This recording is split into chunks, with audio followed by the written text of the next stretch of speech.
Long distance relationship, बंदा-बंदी हैं, दूर होने वाले हैं या हो गए हैं बिकॉज़ ऑफ कॉलेज, जॉब, जो भी है, लोकेशन डिफरेंट है, तो दूर हो रहे हैं, ठीक है। पहले इसके स्टेजेस समझ लेते हैं, ठीक है ना। एक चैनल है साइको2गो, उसने बहुत बढ़िया तरीके से समझा रखा है इसके stages, 7 stages of long distance relationship. तो सबसे पहले उस पर चलते हैं, फिर साइकोलॉजिकली समझेंगे इसको, ठीक है। तो पहला तो थोड़ा डिसाइड करना पड़ेगा कि जाना है नहीं जाना। बहुत सारे कपल्स होते हैं जो लॉन्ग डिस्टेंस रिलेशनशिप के आइडिया से, मतलब अगर वो जाने वाले हैं इस चीज़ में, तो फिर वो वहीं पे चीज़ें ख़त्म करके आगे बढ़ते हैं। उनको पहले से अंदाज़ा होता है, फिर खुद पे इतना ट्रस्ट नहीं है कि हो पाएगा या नहीं, तो इसको ख़त्म करो, आगे बढ़ो। पार्टिंग, एक्चुअल में अब अलग हो रहे हैं, दूर जा रहे हैं, ठीक है ना। समझ आ रही है कि हाँ भाई, this is a reality, this is going to be a future, मतलब 3-4 साल के लिए, जितने भी टाइम के लिए है, ये रियलिटी होने वाली है। ट्रांजिशन, पहले तुम क्लोजली रिलेशनशिप में थे, आस पास थे, मिलते थे, बट अब नहीं मिलोगे, ठीक है।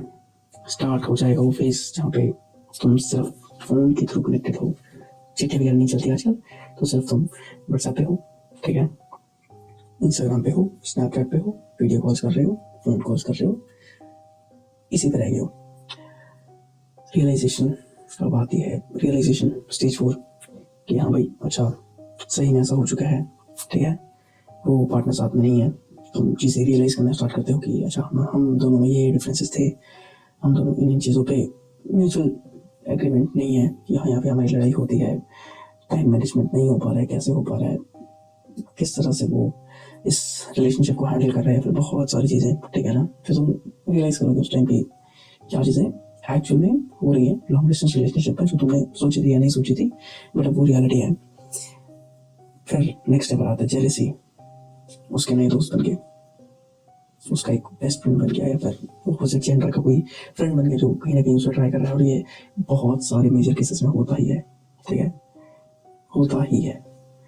अगर रियलिटी नहीं भी, मतलब बंदा या बंदी के पीछे अगर वो है भी, उसकी तरफ से नहीं है, तुम्हारे पार्टनर की तरफ से नहीं है, बट फिर भी कहीं ना कहीं तुम्हें दिख जाएगा कि ऐसा कुछ हो रहा है, ठीक है। यहाँ पे बहुत ज़्यादा इनसिक्योरिटीज, कम्युनिकेशन हैम्पर होती है। बाकी तुम समझ जाओ, कहीं ना कहीं अंडरस्टैंडिंग लेवल है जो वो बहुत ही ज़्यादा डिस्ट्रॉय होना स्टार्ट हो जाता है। फिर आ जाता है doubt. 90% relationships, long distance relationships यहाँ पे खत्म हो जाते हैं। क्यों खत्म हो जाते हैं भाई?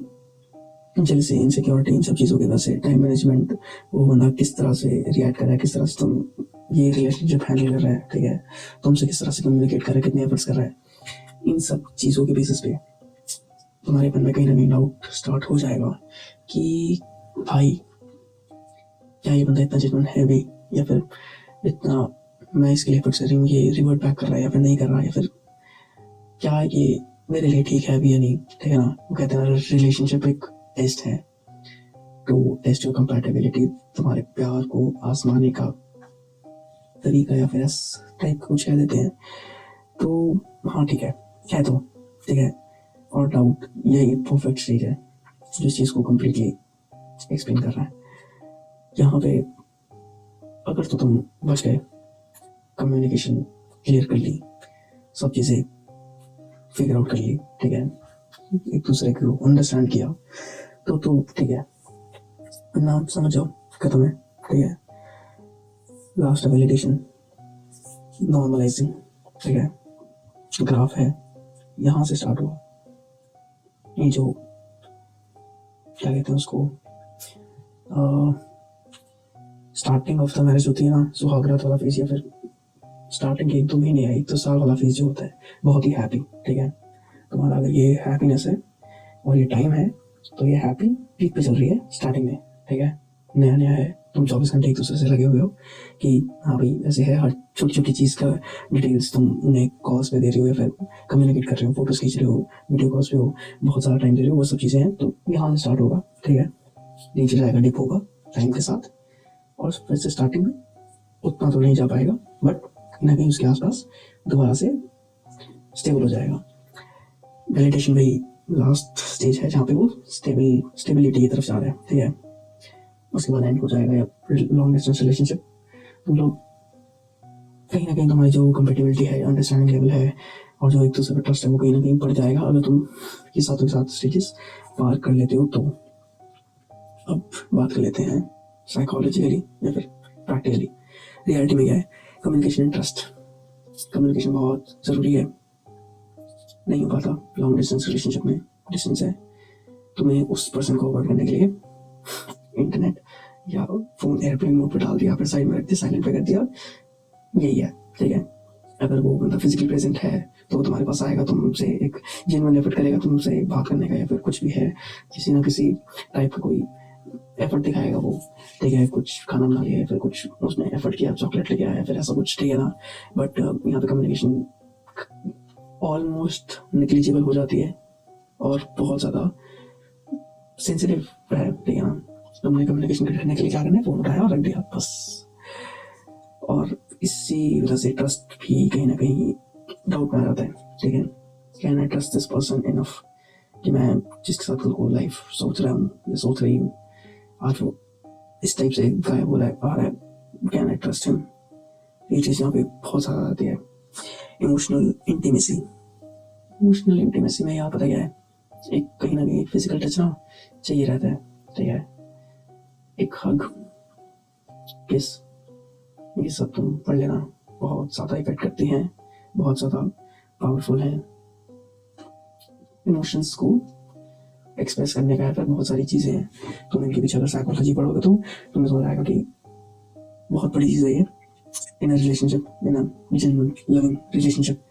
तो कहीं ना कहीं ये नेग्लिजिबल है, ठीक है ना। कितना टाइम मिल रहा है पता नहीं, बहुत दूर रहते हो, साल में एक बार मिल रहे हो, 6 महीने में एक बार मिल रहे हो, हर महीने एक बार मिल रहे हो, पता नहीं।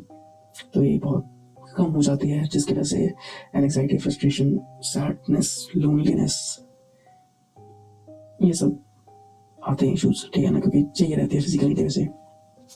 Independence and growth. बंदा इंडिविजुअली ग्रोथ को देखने लग जाता है, अकेला रह रहा है, उसके स्ट्रगल्स डिफरेंट है, तुम्हारे स्ट्रगल्स डिफरेंट है, ठीक है। वो अपने पे फोकस उसको करना पड़ रहा है, ठीक है ना, कोई दिक्कत नहीं इसमें। बट कहीं ना कहीं जो पार्टनर होता है ना, वो ये समझता है कि नहीं यार, कि मैं कुछ वैल्यू नहीं दे रही है, फिर इतना टाइम नहीं दे रही है, फिर जो देना चाहिए जो भी है वहाँ पे कम्युनिकेट करके सॉल्व कर लिया तो बेस्ट है, वरना समझ जाओ, ठीक है। And is near. Jealousy and insecurity सबसे बड़ी दिक्कत, सबसे बड़ा पॉइंट। और वही जैसे 90% लोग नहीं निकल पाते हैं, इस स्टेज पे खत्म हो जाता है, ठीक है। कैसे सॉल्व करना है ये तुमको पता है, तुम्हारी अंडरस्टैंडिंग लेवल क्या है, ठीक है। तुम्हारा पार्टनर उस चीज को किस तरह से हैंडल कर रहा है ये तुम्हें पता है। इसके अंदर पता क्या है, एक डिटेल में अलग से वीडियो बनाएंगे, ठीक है, जेलसी और इनसिक्योरिटी वगैरह के बारे में। बट अब इसको ये खत्म करते हैं, इसको क्लियर आउट कर लेना। कम्युनिकेशन बहुत ज़्यादा इंपॉर्टेंट है, ठीक है। टाइम मैनेजमेंट अलग अलग हो, अलग अलग तुम्हारे शेड्यूल हैं, तुम अलग अलग कंट्रीज में हो तो तुम्हारे बिल्कुल ही अपोजिट हो जाता है, यहाँ पे डे है वहाँ पे नाइट है, तो बहुत ज़्यादा डिफिकल्ट है कि इस चीज़ को कैसे संभालना है, ठीक है ना।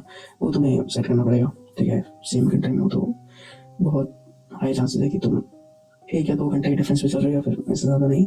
तो फिर स्पेशली इंडिया 1 या 2 घंटे के डिफरेंस पे, इससे ज़्यादा नहीं है, इतना भी बहुत ज़्यादा मैक्सिमम बोल रहा हूँ मैं, ठीक है। तो इसके अंदर क्या है ना, टाइम तो तुम मैनेज कर लो, ठीक है, पर्टिकुलर टाइम फिक्स कर लो।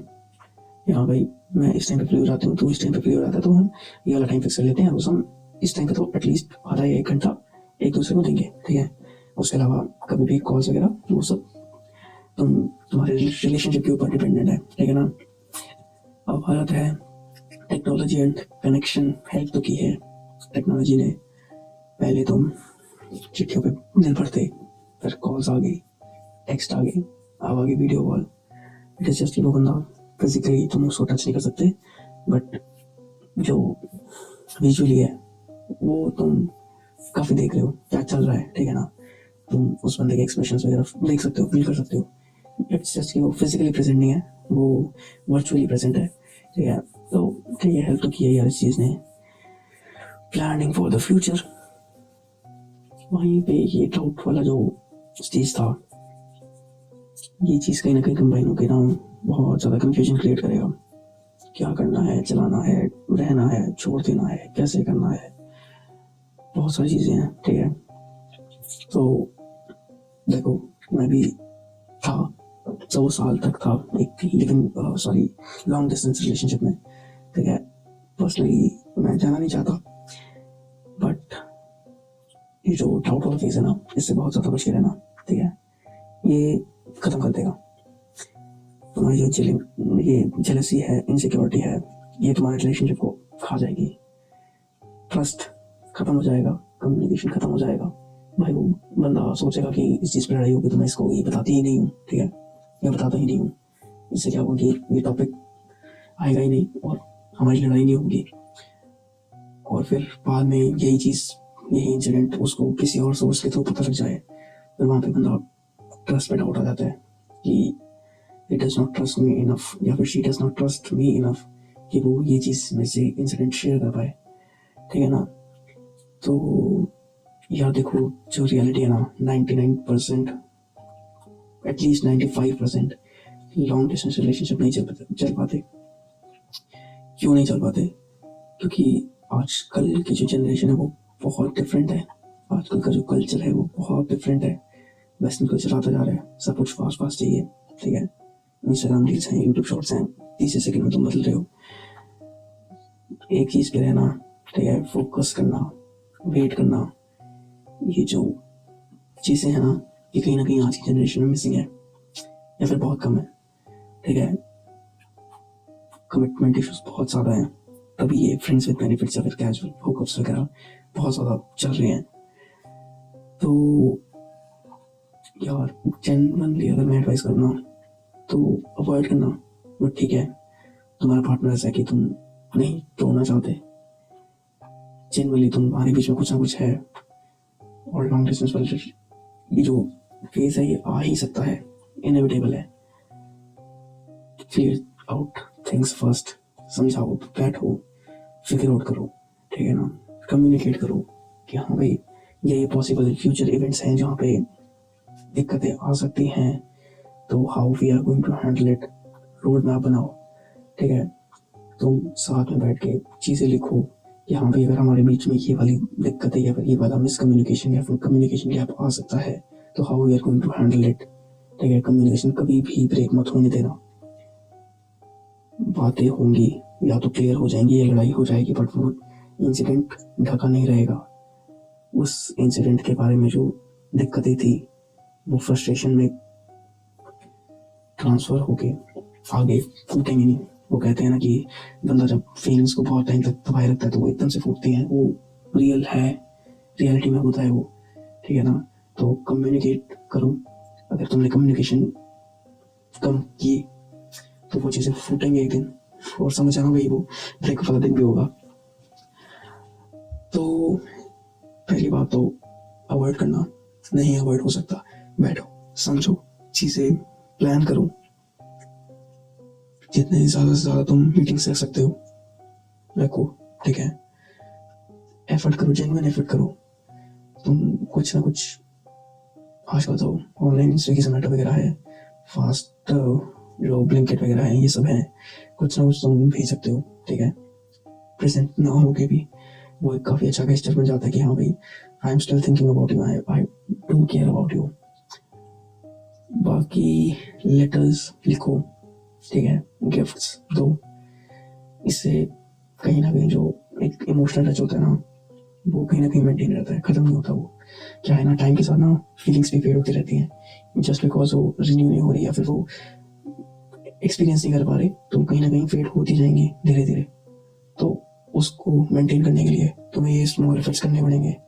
ठीक है, सरप्राइज विजिट प्लान करो, कुछ भी करो, डेट्स प्लान करो, मिल रहे हो उसको प्लान करके चलो कि हाँ भाई इस तरीके से हम इसको मेमोरेबल बनाएंगे या फिर इस तरीके से हम मजे करेंगे ताकि we can get the most out of it.